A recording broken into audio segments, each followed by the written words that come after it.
I think the presence of God as we took to at the very beginning of this interview, has made all the difference for me in those moments. But I think there are moments for all of us where the rubber hits the road, where the proverbial hits the fan, and I think I grew up with a very naive understanding of what the world was like. I'd love to encourage my encourage my 6-year-old self to hold on to the hope and the fact that life is really amazing and is a real gift, but at the same time to know that it's not a fairy tale, and that I think that in the pain of life, as in my lowest moments, I wish I would have anticipated those moments a little better. Unapologetic from Premier Unbelievable. I am delighted to be joined by Phil Knox, an evangelism and missiology senior specialist at the Evangelical Alliance. Phil is also the author of 2 books, Storybearer and most recently, The Best of Friends. Phil, why do you think religion is deemed increasingly irrelevant in today's society? Are there sort of factors that have played into that, do you think?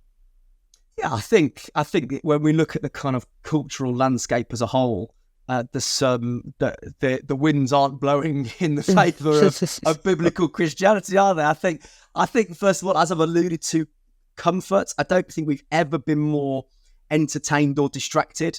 You know, I've read something recent. I've just read a fascinating book on what the internet is doing to our attention spans, and the amount of, I think something like the amount of information that we received in kind of 1986 was the equivalent of like 14 newspapers a day. That was the amount of information that was bombarded in 1986. In 2007, 21 years later, that increased to 174 newspapers a day. And you know, I imagine in the last 16 years, it's probably got a lot worse. So I think there's something of, we're just so entertained, distracted, which can lead to an apathy, can lead to a comfort. And so many of my friends, especially those who have lots of money and life's comfortable, why do I need God? And to some extent, when you've got all that at the moment, you know, why do you? I think it's in those moments, isn't it, where there's junction moments. Often they will reach out, and I've had moments where friends who've got everything have reached out in moments of crisis, said, "Will you pray for me?" Why? Because in that moment, suddenly, comfort, wealth, and those things don't provide the answers that only God can. I think the secular tsunami, the world without religion, this way of life in which all belief systems are contested, any claim of divine action is questioned. That's certainly the kind of the cultural winds, it certainly blowing in that direction. 500 years ago, it was unthinkable that individuals wouldn't believe in God. Now, in a secular age, people, you know, from a non-Christian perspective, believe that it's unthinkable to believe in God. Now, I think some of that's probably changing in terms of kind of the levels of diversity of worldview in our world. But really, that wind of secularism in this Western part of the world certainly is true. I think there's also something that's happened when we look at other worldviews around expressive individualism. This idea that there is a lack of a desire for a communal story. And in favour of that, we just have this, you do you, I'll be your authentic self. Wisdom is found and identity is found from within you rather than anything external. That is the predominant narrative of our world, I would say. And therefore, there's a kind of rebellion against anything that asks you to do anything other than be your authentic self. And the reality is that the Christian faith, the invitation of Jesus is to come and die. Come and die to yourself. Galatians 2, I've been crucified to Christ, and I no longer live, but Christ lives in me. That is a bold invitation and a bold call in the face of you do you, express your authentic self. But I also think, and this is why evangelism is so important, there's loads of people who just haven't heard. Yeah, when I have conversations about faith, they're like, do you really believe that? Is that really true? Is that really what the Bible says? I think a lot of people think Christian faith looks like the Queen's funeral. Or the coronation, this kind of religious. I get asked loads by non-Christians, so you're religious then? And it's very difficult to answer that, because you don't want to be put into a box of kind of, you know, formal state religion, because a relationship with Jesus is so much more than that. But I think all of those kind of factors, apathy, secularism, expressive individualism, and simply people having heard, all combine to mean, you fly in the face of stuff. But at the same time, throughout history, the church has always grown from the margins of society rather than the centre of society. So actually, it's quite an exciting time, I think, for faith and mission at the time. You've definitely already touched on this, but what do you think are some of the biggest objections to the Christian faith that you encounter on a regular basis? I think that individualistic piece certainly is. I think, we are, but from the moment that we wake up in the morning, when we turn our phones on and when we leave our house, we are bombarded with this: be yourself. And at some point, that does great with the good news of Jesus that invites us to not live the self that is within, but actually to deny ourselves and follow Jesus. I think that's a real objection.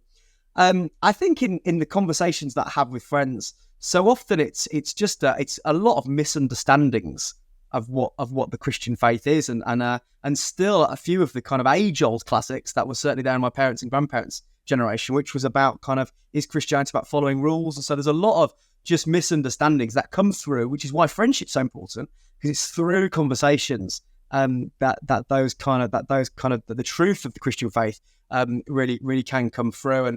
And but also I would also think about the kind of the impact that God has on our lives on a daily basis.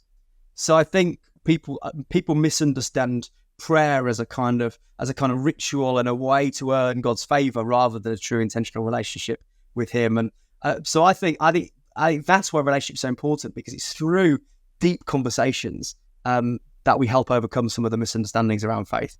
Do you think, you mentioned earlier about apathy, do you think that's something where the conversation has shifted? Because I suppose in some senses, if someone has a very direct objection, you could talk to them and maybe work through that objection with them. But in some senses, that apathy, it's true for you, but it's not true for me. Is that harder, do you think, as an evangelist, to deal with apathy rather than a kind of straight objection? It's harder as a friend, right? I don't know about you, Ruth. I really value depth of conversation with people. And I think one of the challenges, I've got friends who I've known for 20 years plus, and I would count them really good friends. I've spent an awful lot of time with them. But conversations that have gone beyond the depth of how sports teams are doing, how your kids are doing, what's going on in life, it's a real frustration. Give me a hostile objector, almost every day of it, because at least then you get depth of friendship. And I think one of the reasons we're really struggling with friendship at the moment is there is so much superficiality rather than depth. And I think one of the reasons that many people aren't coming to know Jesus in the numbers that we'd like to see is that we live in a world actually which is so full of the quick and temporary fix rather than that which is eternal and meaningful. And I haven't seen any data on this, but I'd be fascinated to see some data on how the depth of conversation has changed over time. I could tell you that the depth of friendship is decreasing over time. But I think there's also something I would guess that in previous years we talked about serious matters a bit more than we do at the moment. Binging on a social media diet of the quick and superficial and the funny memes. We're going to be talking in a later episode about friendship, so we definitely want to hear more about that. But one of the things I know that you've done in the past and still do now is work quite closely with young people. And one of the questions I had, Phil, was, what do you think are some of the reasons why young people are leaving the church seemingly in their droves at this kind of cultural moment today? Yeah, I'm already 5 years out of kind of full-time youth ministry, and within my church, kind of have less direct responsibility for young people. But I think certainly the research that I've seen, some really interesting kind of cultural changes that are happening, and I think we can't underestimate the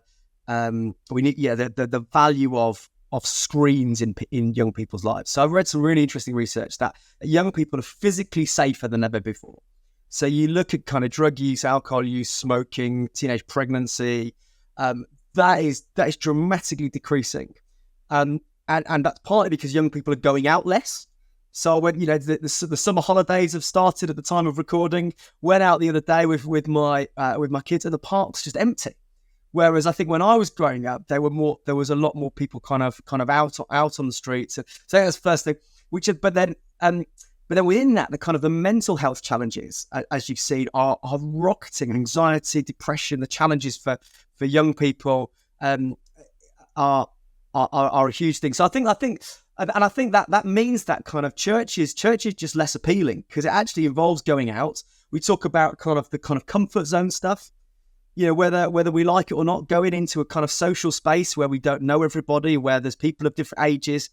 The comfort blankets of young people, actually not only is faith uncomfortable, but going to church is actually quite uncomfortable. And certainly sitting through church services, whatever your church service is like, it's less tailored to you than the quick fix Instagram videos that the algorithms have worked out to kind of fire your brain cells as quickly as possible. So I think that generally any kind of institution, anything is going to be less appealing because of the highest possible quality of entertainment that is involved, that is accessible to them at a few kind of thumb tips notice. So I think that's the first thing. I think there is also something about the bombardment of worldviews, and I think that we talked about that kind of information overload. If we think that's true for us and older generations, my word, that is another level for younger generations. And I think also for younger generations that there is something about, I've read the brain science around the malleability of the brain, something called neural plasticity, which as we get older, our brains become more hardwired. Actually, at a younger age, your brains are much more plastic in terms of such a formative age. And so therefore the information bombardment has much more propensity to be able to influence the way your brain is wired. And so that means that, and again, this isn't necessarily positive or negative. It just means your brain is being wired in a different way. So if you're being bombarded by lots of information very quickly, you become more able to process that information very quickly. But it also means that your brain is less able to do the deep thinking and the depth and reflection. And if you looked at a classical church service, it's more wired to longer forms of communication, requires greater reflection and depth. And the medium is the message. The media through which young people are mostly exposed is very, very quick. It's and that does mean that we do need to make sure that as a church we invade that digital space, as you and many others are doing, Reece, but with really high quality content that communicates Jesus. But I think there's also a challenge on the other side where we also need to kind of say to teenagers, there's a part of faith is leaning into the old and the permanent in a world that bombards them with the very temporary and the very quick. And all of those factors, I think, are combining, along with all that we've talked about: expressive individualism, secular culture, apathy, comfort, to mean that it's a real challenge to follow Jesus as a young person. Do you think then church perhaps needs to look a little bit more like TikTok? There's a provocative question.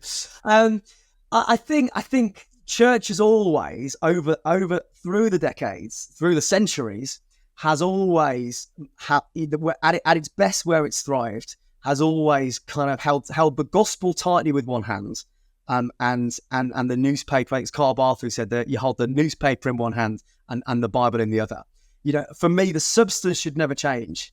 The context should change like the wind. And so, should it look more like TikTok?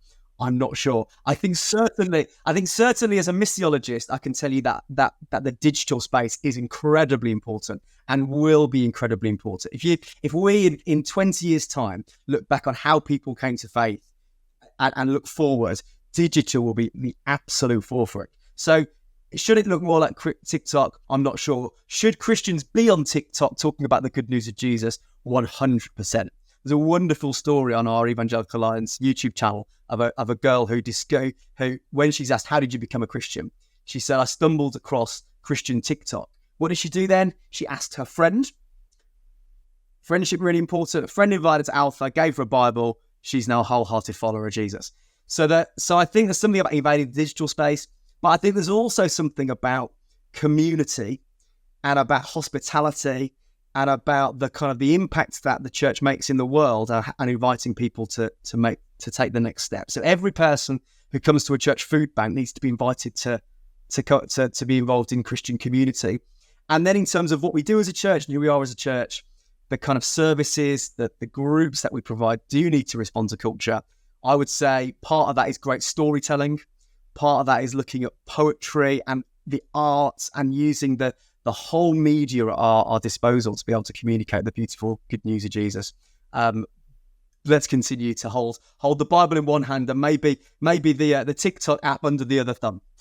Phil, do you think we've talked a little bit about some of the objections and the reasons why people are not as interested in the Christian faith? Do you think those objections and questions are different for young people than they are for adults? Or is it kind of the age-old questions, but perhaps articulated in new ways? You'd probably have to ask a young person. Again, at the time of recording, I turned 40 on Saturday. So hurtling through middle age.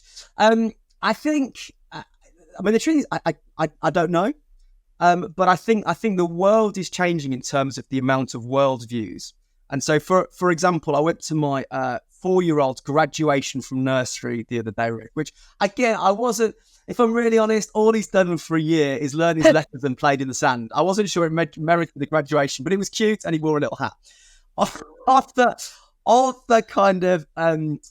the 26 children who were graduating from their nursery, I reckon that again, making a very crude, superficial judgment, I reckon 6 of them were white British, and what as I looked across, that was a very different context. I went to the same nursery, the same infant school as my son, and I would say that I think the world is changing in terms of the amount of worldviews. And so, for example, even when I went to secondary school, went to quite a multicultural secondary school, but still most of the conversations were theism versus atheism, probably.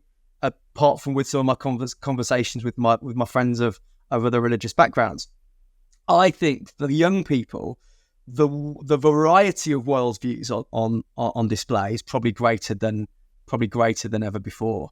And I think there's something of like that will really impact the world in which we grow up, probably more than ever. But and one of those worldviews that we talked about is secularism, and that alongside technology, entertainment, distraction is going to make a very different world to be a Christian in, I think, than the one I grew up in. Phil, if you had 1 minute to share the Christian story with someone who had no experience of Christian faith, what would you say? I guess give us your elevator pitch, for want of a better word. So it won't surprise you, Ruth, to know that I'll do so in friendship terms because that's my passion. So here we go. Make no mistake, you were created for connection. You were made to be friends with those around you and with God.